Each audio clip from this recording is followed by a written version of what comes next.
Alright guys, today we're going to go over a rotator cuff. There's four muscles that are involved in this. Your supraspinatus, infraspinatus, your teres minor, and your subscapula. Now, the scapula is important in all this. Like, we need to strengthen some of those muscles in the scapula and the subscapula. There's like 20 muscles or so that are also involved in shoulder movements. And just because they're not part of your rotator cuff doesn't mean you just need to ignore those. We need to have good mobility in that scapula. So these are some of my favorite exercises. The first one we're going to go with is an external rotation. Now, there's some problems with this. People tend to come in here and they like push out, push out. Whenever you're getting that elbow away from that rib cage, what you're doing is you're involving your delt muscle. And your delt's going to take over the movement, and then you're not getting anything out of this. We need to swallow that broomstick, chest up, abs tight, get those shoulder blades down. Your shoulder blades are important. Where you're positioning your shoulder blades is important in all these movements. Because if you're being lazy and rolling those shoulders over, you're not hitting the muscles we want to be hitting. We want to be up, shoulders back, coming in with that external rotation. So external rotations, pulling from the inside and coming out just like this. Sometimes putting a towel under your arm will help you. So if you're staying with that elbow against the body, that towel's not going anywhere. If you start doing this, boom, that towel's gonna fall and you know you're out of position. The next one is your internal rotation, so coming across the body, same thing. Standing up nice and straight, good posture, coming across the body. Now all of these can be done with no weight to start, and then adding weight as you starting to feel more stability in that shoulder joint, adding more weight into that.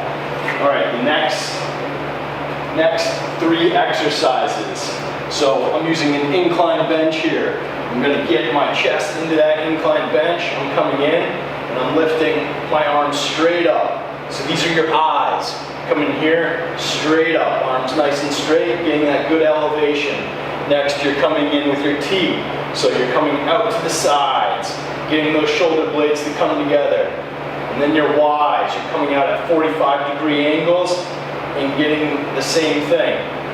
Now all of these, we're starting with no weight.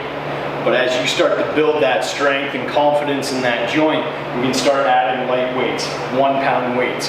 Your moment arm is so far away from the center of the body when you're working on those shoulders that just 1 pound of weight is adding more pressure to that joint than just 1 pound. So you need to be conscious of that. Nice and light to start, and we'll get that mobility back, build up that strength.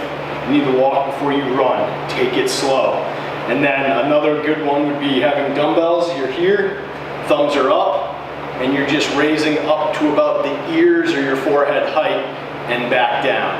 Now at 45-degree angles, you can see that coming out to the sides here, coming out to the sides. And you can add dumbbells to that, soda cans, whatever you want.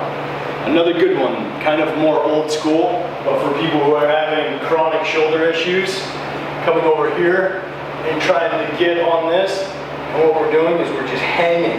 Now I have my feet on the ground right now, and I'm hanging my weight on there. As you get better at this, and your grip strength begins to increase, you can bring those feet up off the ground, and that's going to do great work for those shoulders, okay? It's not only going to do that, it's going to strengthen the tendons in your arm and the muscles in your arm as well. When you start to do hanging, if you can just hang for 10 seconds, stop. Hang for 10 seconds, stop. Try to get 2 whole minutes of hanging, and then try to increase that amount of time where you can hang for up to 5, 6, 10 minutes, okay? And it doesn't have to be all in one session, but you can, or not all at the same time. You can hang, take a little break, hang, take a little break. And no like swinging back and forth. You just want to hang there and let that shoulder girdle elevation, pull those subscapulas up, all that connective tissue up, and kind of just realign all those muscle fibers in that shoulder. Another good one would be, so I'll get a little bit closer here and sit down. So coming here, we want those shoulder blades together, pinching that spine, and then we're pushing them out. pulling them back in, pushing them out, pulling them back in, all right? And what we're working on there is that scapular mobility. Because if you don't have good scapular mobility, you're gonna have shoulder rotator cuff problems big time. So we always wanna get that shoulder mobility going, scapular mobility. Another good one would be that same movement, but in a pull-up style. So you're coming here, and you're just dead hanging, and then you're pulling those shoulder blades down into the back pocket and hanging again. Down into the back pocket, hanging again. So as you start to work up to something like that, but that's important.